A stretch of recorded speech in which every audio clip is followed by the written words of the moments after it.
Hello, my beautiful souls. My name is Jennifer Walker Zen. I'm a psychic intuitive, and I've been reading tarot since I've been 14 years old. Hello, welcome. So we're going to continue our series with James, and I thought this would be a great video to release since we're going into the new year. This video is about your career versus what your real purpose is here, why you were born. Why did you really come here to this earth plane? So I hope you enjoyed this video, and please like, subscribe, and turn on all notifications so you don't miss any of my uploads. And if you really enjoy this content, you want James to come on again, hit that like button. Let me know in the comments below. I hope you enjoyed this interview. I know I did. I'll see you guys soon. Dharma a little bit. Okay. So I was doing a session with somebody recently, and they said, oh, well, there's different interpretations of what Dharma means. Well, I was in a spiritual movement for 10 years. And our guru basically said the Dharma, a person's Dharma, is what comes most natural to them, what is going to be natural, what is going to be fulfilling, and what's going to be evolutionary. So in the horoscope, oftentimes I will see that a person's Dharma is on the entertainment side or the artistic side. But if they're lacking confidence because Saturn's in the ascendant, or Saturn's with the sun or moon, they will instantly say, oh, I have no artistic talent. I say, well, I'm sorry, that's your Dharma.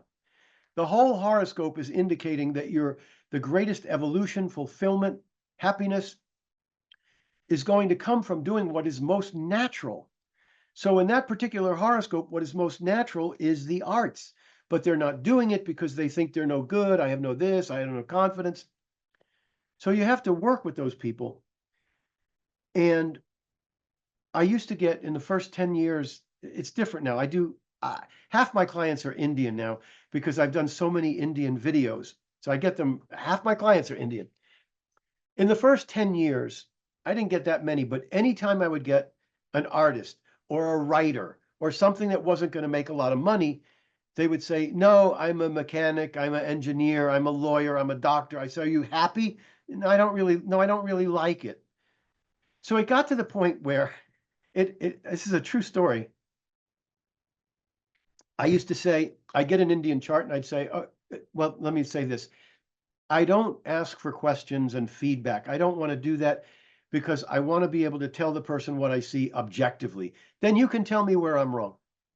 But I want you to see what I see. What good is it to tell a person that they're going to be, that their greatest talent is law if if they've already told me that, and they're thinking about it, but they're scared to do it. Now they know, oh, I should do that.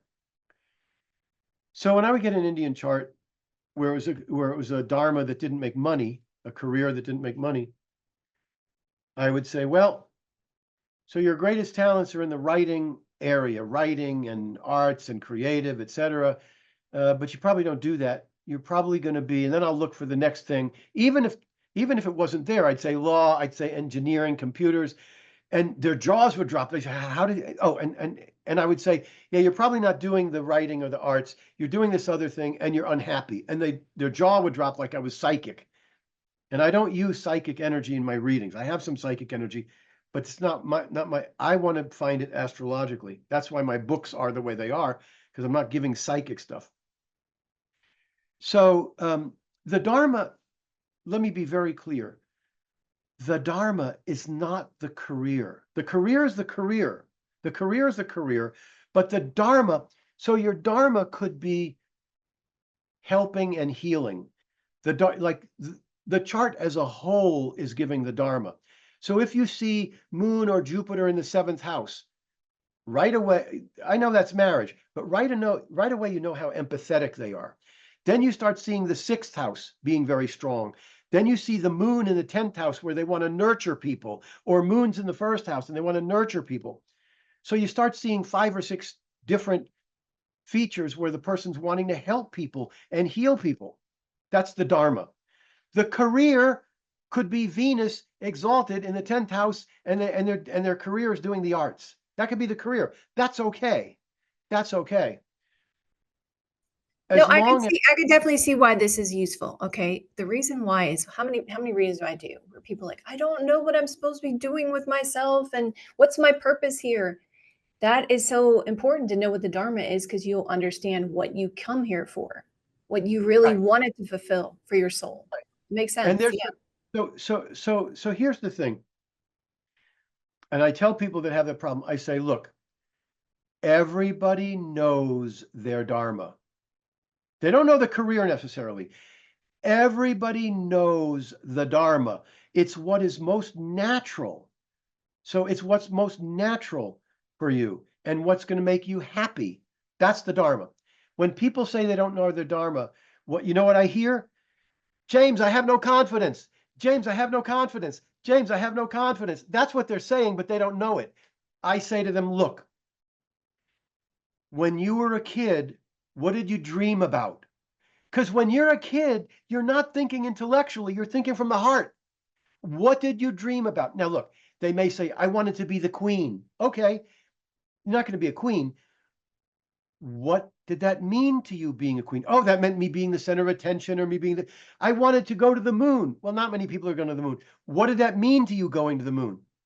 That's one. What did you love? What did you want to do as a child? That's real important. Number two, if a genie came down and said, I'm going to give you your wish, what would you like to do? I want to be a rock star. I want to be mayor. I want to be this. They know the Dharma. The confidence isn't there. Now, I had a very interesting session the other day. It was a video session. And we were talking about the Dharma. And somebody said, well, so what if the Dharma,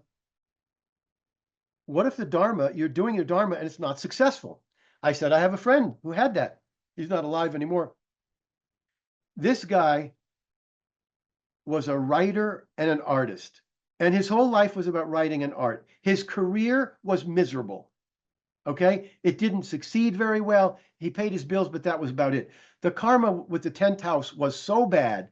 The 10th house was bad, and in the Dasamsha chart, the 10th house was bad. Now, when I do Varga charts, the marriage chart, I don't look at the whole chart. I don't find it accurate. I look only at the 7th house. Planets in the 7th house, and where's the ruler of the 7th house. You don't use aspects. You don't use aspects. I don't look at the whole chart. I just look at the 7th house. When I'm looking at career, I don't look at the whole. You could have a Dasamsha chart with 6 planets in the 6th house and think they're going to be healing. No, you look at the 10th house, what's in the 10th house, and where's the 10th house ruler. That's what you look at. Okay. So his Dasamsha 10th house was a wreck. His natal 10th house was a wreck. Here's 2 great stories for you. Now, so he was in his Dharma. He was doing the writing, he was doing the arts, and he was happy doing it, but he could never succeed. So 2 stories. One, this is pre-internet. He writes, I don't know, a movie script or a book or something like that. Takes him a year.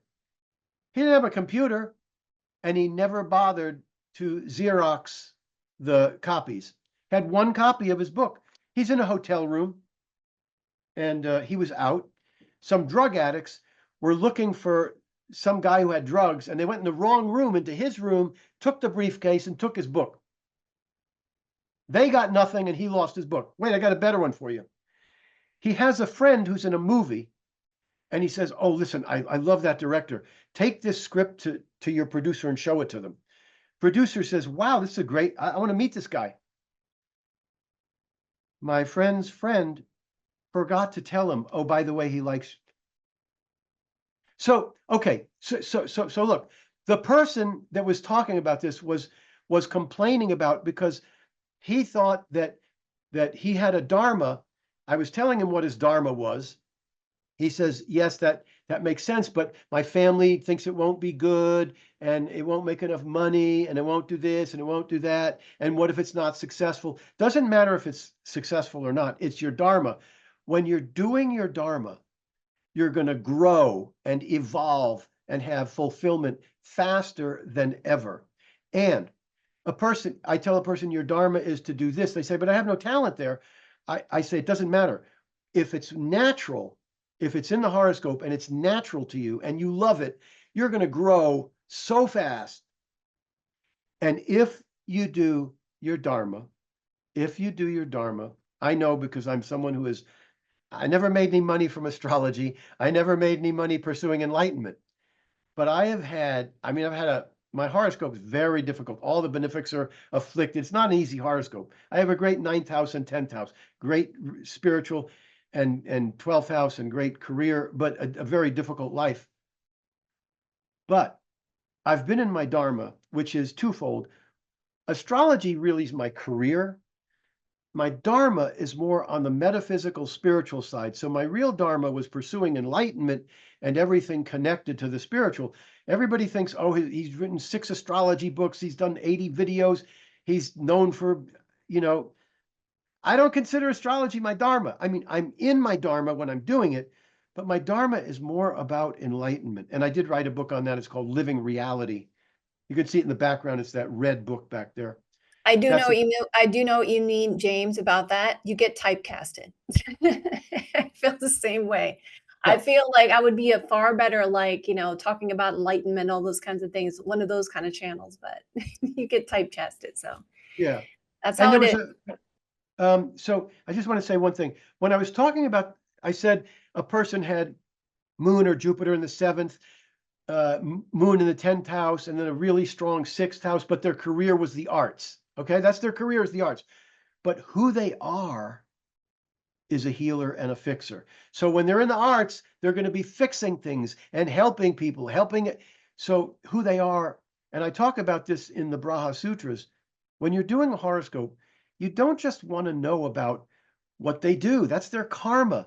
That's like they come for a reading, you tell them about love, money, career, and health and spiritual, and they walk away. There's no context. No context. So they walk away. So the reading becomes, they remember 1 or 2 things about the reading 5 years later. Oh, he said I would make money, or something like that. It's all out of context. When you find the person's Dharma and you say, look, I don't care what you're doing as a career, although I'll tell you from the career, but your Dharma is to be a healer, a helper, a fixer. That's who you are. Okay. They will never forget that. They will never forget that. Who you are is a person about religion and philosophical and spiritual. No, you can't make a living at that. Your living is computers because the 3rd house is really, really strong. But your Dharma is the spiritual. It's the, that's the Dharma. So that they will remember till the day they die, because it will help them to do things that they might otherwise not do because it doesn't make sense practically. Their family says it's not good. It doesn't make money, blah, blah, blah. When they get to the end of their life, if they didn't do what they really love, their life was, they're going to feel it. They're going to go, God, I didn't do the arts because I thought it was impractical. I wish I had done that. And you know what? They're going to come back in the next life. And guess what's going to happen? They're going to be going for the arts again. When you die, talk about non-duality just for a second. So Sailor Bob Adamson, who had studied with Nisargadatta Maharaj, a great Advaitin non-duality teacher. I brought him to America. He stayed in my house for 5 weeks. I wrote that book about it. And what happens is when you get non-duality, which is basically the understanding and deep commitment that who you are is not the body, not the thoughts, and not the feelings. Who you are is awareness or consciousness. When you get that so thoroughly that at any moment you can just close your eyes and you go, yep, there's the consciousness, there's the awareness, that's my nature. When you get that, you don't wind up in 24-hour-a-day bliss. You don't necessarily have powers. You might, but you don't necessarily have either of those. But what you have is freedom. You have freedom from attachment. So it's not the desires that bring you back to be reincarnated. It's the attachment to desires. So in other words, I have desires. I want to make more money. I want my books to sell. I want people to take my classes. Those are desires. But when I'm dying, I'm not going to be going, oh man, I wish I'd sold more classes. Oh man, I wish I'd sold more. It's not going to, if I tell this to people sometimes, I say, if anything were to bring me back, if there's any attachment to anything where I'm dying and I'm thinking, oh God, I love the arts. I want to be an actor. That might bring me back. But there have to be an attachment to it. And since non-duality, those attachments have fallen off. You're exactly right. And back to your aspect of like other cultures, like when people are supposed to be shamans and stuff like that, they still have an everyday job that they do. But then they also take care of the community at the same time. So there you go. There's an example of how other cultures handle that. When you have a dharma to do, but then you also have to make money for your family. You see that all the time. I've ran into people that have experienced that or are dealing with that at this moment. As far as attachments go, that's why it's so important for intentions. And then also you're bringing up a good aspect about near death experiences. How many times have you watched near death experiences and they'll go and they'll get this wake up call and they'll be like, oh my God, I'm not doing what I'm supposed to be doing. And then they come back, they were making a lot of money and stuff like that. And they were Yeah, supposed to use this money for something else. And then they yeah, turn around and then they were like, all right. And then they usually break up with that partner because that partner is very materialistic. And it's like, like, all right, I have to change my whole lifestyle now because I have to, this is what I'm here for. yeah. So, And I was going to say, before enlightenment, chop wood, carry water. After yeah, enlightenment, chop wood, carry water. yep. I hope everyone enjoyed that interview. I know I did. And if you would be interested in taking a class with James, or you would like to get one of his books, or you would like to get a reading with him, all of the information for him is in the description box below and also in the comments of this video. Please support James by hitting that like button and also leaving a comment and tell me what you think of this content. If you would like to have James on again, I love you guys so much. I'll see you guys another day or two. Have a great rest of your next couple days, and I will see you guys soon.